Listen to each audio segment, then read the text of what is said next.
그 군사비서 중에서 지금 뭐 국방부나 정부에서는 우리 군 원로님들을 초치해서 계속 자기들이 옳다고 설명을 하고 있고 또 자기들 나름대로 안을 설명을 하는데 그게 전부 다 사실은 거짓말입니다. 완전하게. 근데 거짓말이라고 하는 것은 우리가 알아야 됩니다. 근데 이제 군 원로님들이나 일반 국민들께서는 최근에 작전이나 무기 체계가 변한 걸 잘 모르시기 때문에 혹시 정부가 하는 말이 맞지 않나 생각할 수도 있겠습니다. 그래서 제가 딱 두 가지 NLL 문제하고 비행금지 구역은 잘 안 들려요?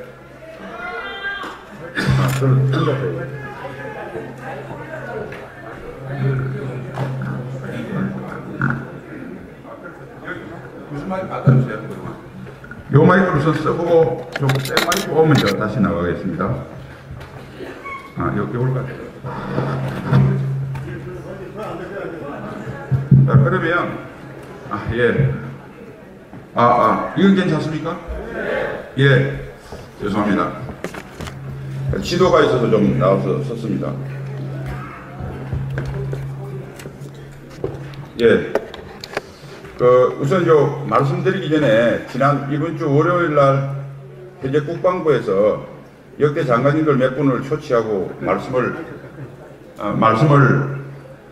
설명을 하는 과정에서 그게 끝나고 난 뒤 어떤 장관님께서 저한테 전화를 주셔서 이건 당신 개인의 명예가 아니고 당신이 주장하는 내용에 신뢰성이 있는 문제가 있으니까 국방부가 거짓 재인신 공격한 것은 반드시 해명하면 좋겠다. 그래서 말씀을 드리겠습니다. 첫 번째, 국방부에서 내용을 가지고 그동안 오랫동안 언론을 통해서 간문을박을 했는데 제가 주장한 잘못된 내용에 대해서 내용을 국방부가 구체적으로 반박한 것은 정부에서 하나도 없습니다. 제 말이 맞다는 소리죠. 그러니까 제가 제 인신을 공개합니다. 첫 번째, 제가 정치적 야망을 위해서 이 일을 벌렸다. 그런데 제가 2016년 당시 새누리당 사무총장과 당시 장관님께서 저정한 지 2개월 됐는데 국회의원에 가서 비례대표로 가서 국방 문제를 좀 해주는 게 좋겠다. 그래서 제가 그 말씀을 듣고 신청을 했습니다. 그런데 22분을 받아서 결국은 국회의원이 안 됐죠. 그리고 제가 평당으로서 특별한 활동하지 않고 그냥 당직만 두고 있다가 작년에 1년 전에 탈당을 하고 지금 어떤 정치활동도 하지 않습니다. 그것을 알면서 그렇게 개인을 제 신뢰성을 떨어뜨려서 군사합의 비판 내용 신뢰성을 떨어뜨리려 하고 있습니다. 또 다음에는 여기에 10월 30일 국감에난 보도인데요. 국방부에 가면 중장기문서로 군비통제 계획서라는 게 있습니다. 거기에 이명박 정부 때 제가 국방부 정책국장을 했는데 그때 이 똑같은 것을 이명박 정부 때도 추진했다. 내로남불 아니냐. 이게 민주당 의원들 주장이고 똑같은 주장을 현직 국방부 장관이 역대 국방부 장관한테 월요일 한 이야기입니다. 이건 완전히 사실과 다릅니다. 군비통제계획서는 여기 뒤에 보시면 파란 글로 되어 있는 것이 당시 10월 30일 국감장에서 지금 현재 국회 국방위원회 간사인 백성주 자유한국당 의원이 사전에 군비통제계획서 문건을 확인을 하고 설명을 한 내용입니다. 이 내용은 북한이 완전한 핵폐기를 하고 평화가 정착되는 과정에서 이거를 하겠다는 전제 조건이 있는데 전제 조건을 쏙 빼고 이야기한 겁니다. 그래서 가짜뉴스라고 이야기를 했습니다. 더구나 이 군비통제계획서는 여기 국방부에 많이 근무하셨으니까 예비역 장성님들 잘 아시겠지만 국방기본정책서나 그 다음에 합참에서 만드는 JMS나 J사업처럼 항상 만들어 오는 겁니다. 그런데 이것을 신원식이라는 자가 이명박 정부 때 해놓고 지금 비판한다. 이렇게 또 페이크 뉴스를 하고 있습니다. 제가 정부와 국방부에 정중히 요구합니다. 내용을 가지고 다투시다. 그리고 인신공격하려고 그러면 사실이 기초에서 하십시오. 여러분들이 1년 반 동안 문재인 정부가 보인 비열하고 야비한 좌파 정책, 좌파식 세계관을 가진 그런 비난은 지금부터 삼가하십시오.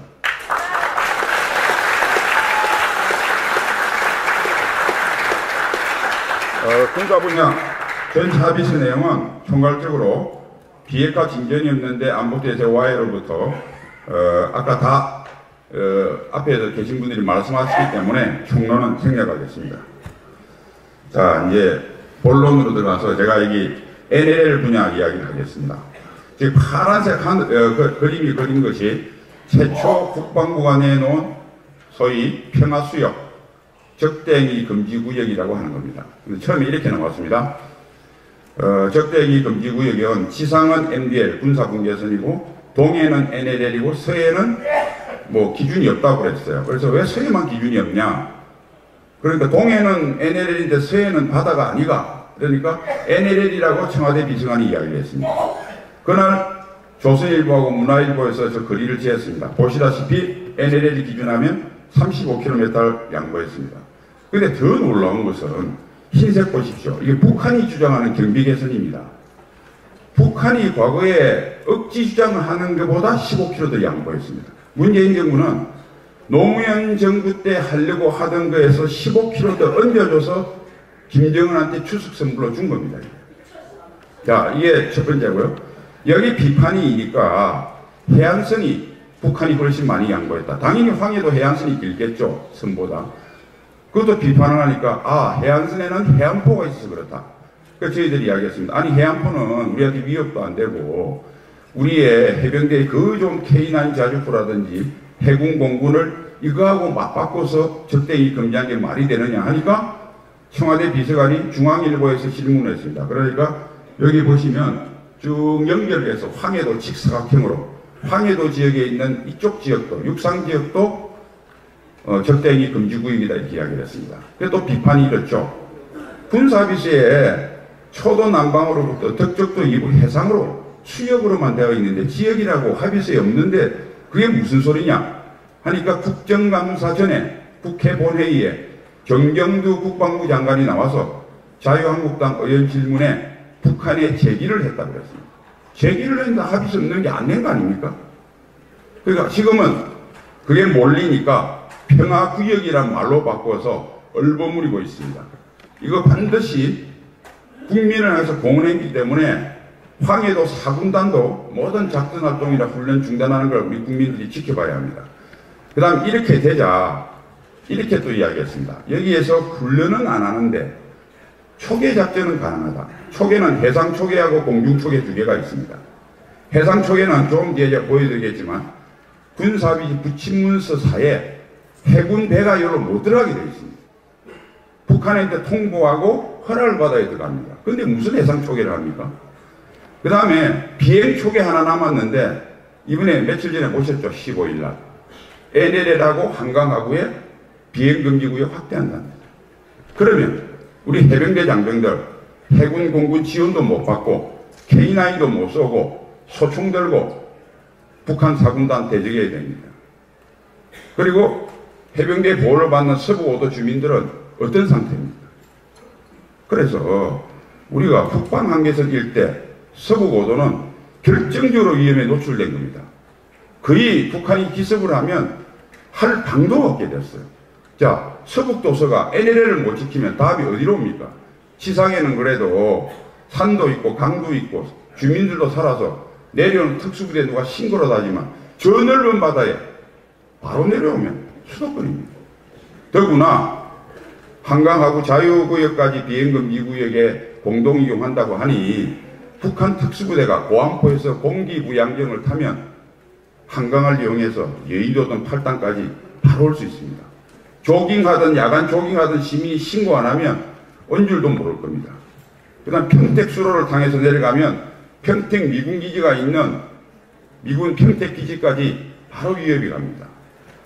우리가 초계를 못하니까 잠수함은 무시로도 나올 겁니다.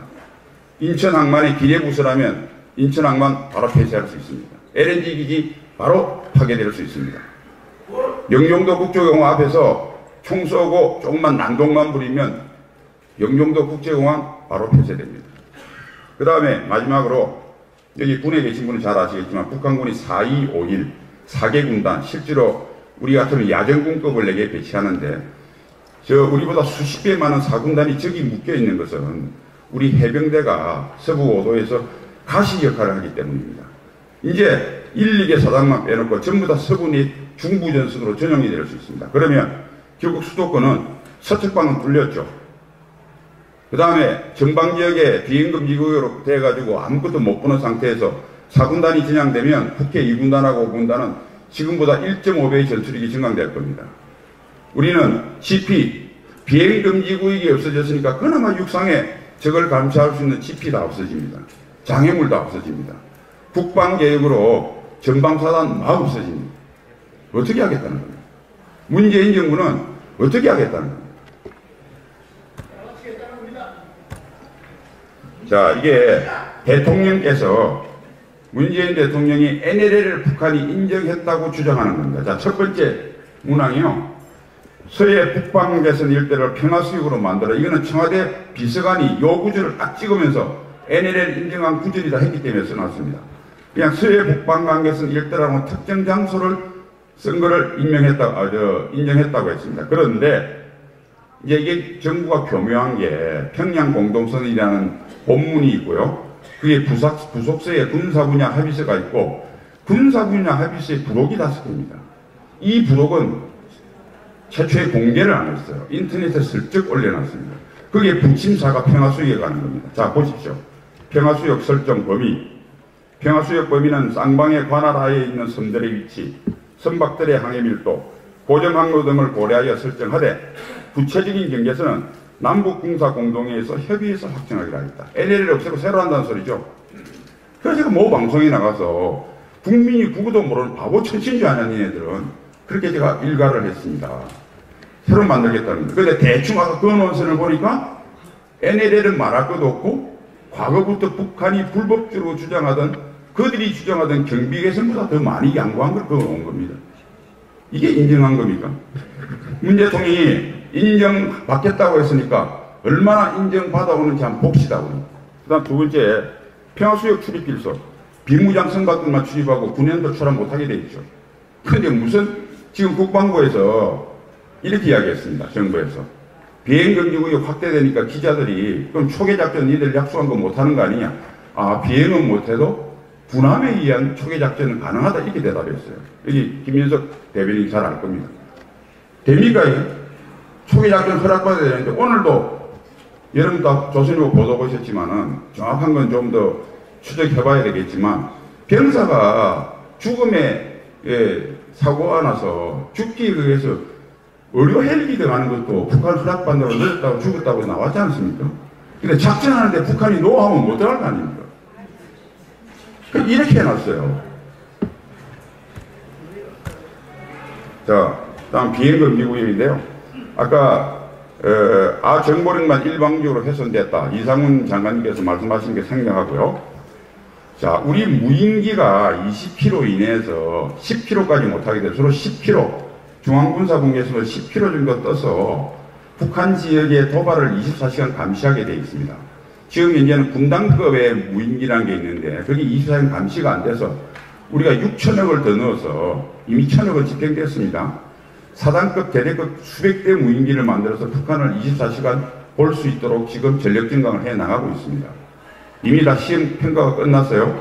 올 11월 1일부는 사단 UAV가 들어가고 무인기가 들어가고 내년에 대대 무인기가 들어가는 이런 실태입니다. 근데 이게 중단됐습니다. 그리고 정부 측 설명은 연합작산, 연합정찰자산으로 가능하다고 했는데 요걸 제가 설명드리겠습니다. 자, 무인기가 아니고 일반 정찰기와 위성은 재방문주기 군사용으로. 그러니까 그 지역을 한 번 방문하는데 3시간 내지 4시간 걸립니다. 워치권2라고 정보감시에서 격상이 되면 2시간까지 최대한 땡길 수 있습니다.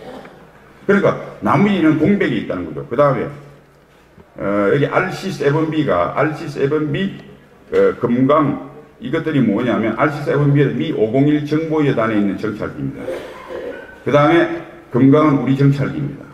이 정찰기는 대개 MDL에서 10km에서 20km 정도 사이에 떠서 바라봅니다. 근데 여기 20km 바뀌면 어떻게 되겠어요? 사선을 이렇게 그리면 모든 북한의 중요 시설들은 산 구사면에 있습니다. 구사면 안 보이는 부분이 늘어나게 되겠죠. 각 때문에. 그리고 이것을 방지하려고 고도를 높이면 해상도 정확하게 볼 수가 없습니다. 이것은 국정감사 때 이완건 공구참모총장이 국정감사 때 시인한 사항입니다. 재방문도 안 되고, 그러니까 RC7B하고 건강격차기는 정상진이 정찰이 안 됩니다. 그 다음에 글로벌 호크하고 유튜브, 글로벌 호크는 올해 우리가 2대 들어오고 내년에 2대 들어옵니다. 이것은 후방지기의 전략 표준을 보는 겁니다. 이거 앞에 전선지역 표적까지 보려면 이거 수백 개 사놔야 됩니다. 자, 그 다음에 유튜브하고 위성은 미국 건데요. 자, 이거는 또 이런 이야기를 했습니다. 이거는 현 합참 의장이 청문회 때 국회의원 질문을 하니까 미 위성으로 커버할 수 있다. 미 위성이 하나 가지고 하루에 한 번 찍는데 한국을 위해서 24개 수십조 들여가지고 해줍니까? 그럼 말도 안 되는 이야기겠죠. 그 다음에 우리 전력전강 시간이 됐어요. 5분? 네. 그 다음에 우리가 추가적인 전강을 해서 하면 되지 않느냐고 주장할 수 있는데 이게 불가능한 게 아까 우리 문인들 다 합쳐도 이미 들어간 거 앞으로 들어갈 거 7천억입니다. 건강전투기 하나 1200억이거든 6대 살 돈입니다. 글로벌 호크는 9230억이에요. 그러니까 수십 배 돈을 넣어야 됩니다. 수십 배 돈도 국민들이 허리띠를 졸라매서 넣는다고 칩시다. 그 북한한테 물어봐야 되는데요. 전력증강은. 그러니까 되지도 않는 소리를 해서 마치 전문적인 이야기를 하면서까지 우리 예비역들까지 혼란을 주고 있다. 이런 겁니다. 그 다음 요거는 또 하나 거짓말입니다. 20km 되면 우리가 공군의 무기체계는 날아가는 미사일이 있고 자유낙하는 폭탄이 있는데 폭탄은 다 못 씁니다. 20km 이내 건져내야 되니까. 미사일로 대항할 수 있다고 그러는데 이게 공군 선배님들 오시겠지만 그냥 이야기 드리겠습니다. 대한민국의 공대지 미사일은 5종류입니다. 그 1번부터 3번 써놨죠. 메이브릭, 슬래미아, 함이라는 겁니다. 이것은 탄두 중량이 작아서 지하시설 못 부십니다. 일단. 두 번째, 지하시설 부실 수 있는 미사일이 두 가지입니다. 하나는 팝아이라고 AGM-142라고 하는 거 있습니다. 그 다음 최근 독일에서도 타우루스가 있습니다. 이건 1.4톤이라 부십니다. 그런데 이건 엄청나게 비싸고요. 제이람처럼 자유낙하 폭탄은 갱도를 부시는 게 7천만 원인데 팝아이는 9억입니다. 타우루스는 지금 22억입니다. 그래서 16에서 이렇게 12에서 29배 비쌉니다. 그리고 이거는 몇 발 없어요, 솔직히. 발수는 제가 보안이기 때문에 말씀 못 드리겠는데 이건 정말 후방지기 인민무력부라든지 인민무력 빵카라든지 즉 미사일 기지라든지 이런 거 부시는 겁니다. 이걸 가지고 이걸 한다고 거짓말하고 있어요. 더구나 이거는 워낙 멀리 날아가고 무거워서 팝아이는 팬텀기에 딱 한 발 싣고 다른 무장 아무것도 못합니다. 타우루스는 F-15에 2발 싣습니다. 그러면 즉 시설들을 1년 2년 걸리도록 세워라 내워라 하면서 부십니까? 1, 2주 만에 부시려면 수백 대의 항공기를 사야 됩니다. 수백 명의 조종사가 있어야 되고 기기를 다시 만들어야 되고 말이 안 되죠. 그리고 그 돈은 수백조 들 겁니다. 그럼 그 돈 우리가 드린다 하더라도 또 북한한테 물어봐야 됩니다. 그러니까 이런 말을 나와서 할 수 있으면 대책을 내라 이겁니다. 저는. 네, 요거는 못 넘어가고요. 정부의 요구할 사항에 대해서는 그 앞에도 있는데 요거는 제가 유인물 참고하시고 되게 지금까지 말한 것들을 정부에서 약속한 것들을 정말 지킬 건지 보면 되겠다 이렇게 하고 요거는 뭐 시간 관계상 유인물을 대신하고요. 제가 마지막 말씀드리고 끝내도록 하겠습니다. 제가 이제 오늘 그 김문수 지사님 오셨던데 한 5일 전에 저희들이 홍보를 시작했는데 김문수 지사 홍보 영상에만 사실 제가 방금 확인하니까 107만 회가 조회를 했습니다. 그리고 전체 다 확인해보니까 200만 회 조회가 넘습니다. 굉장히 놀라운 일입니다. 그만큼 국민들이 관심이 많고 댓글도 다 보지는 못했습니다만 엄청나게 많이 붙어 있었습니다. 딱 세 가지입니다. 첫 번째, 질책. 예비역 장군들 왜 이렇게 동작이 뜨고 지금까지 뭐 했느냐. 두 번째, 지금이라도 나와줘서 고맙고 안심이 된다. 격려와 안동. 세 번째입니다. 예비역 장군님들 살려주세요. 민초들 살려주세요. 아주 절규입니다. 절규. 제가 그거 가슴이 찡했습니다. 그래서 오늘 이 시간을 계기로 저희들이 군생활하면서 배웠던 이수신 장군님께서 대동님께서 사적생의 각오로 나라를 구한 것처럼 사덕성에 가고 화랑의 후예인 것처럼 인정무체의 정신으로 자유통일의 기반을 우리 예비역 장군님들께서 같이 하셔서 미랄이 되었으면 좋겠습니다.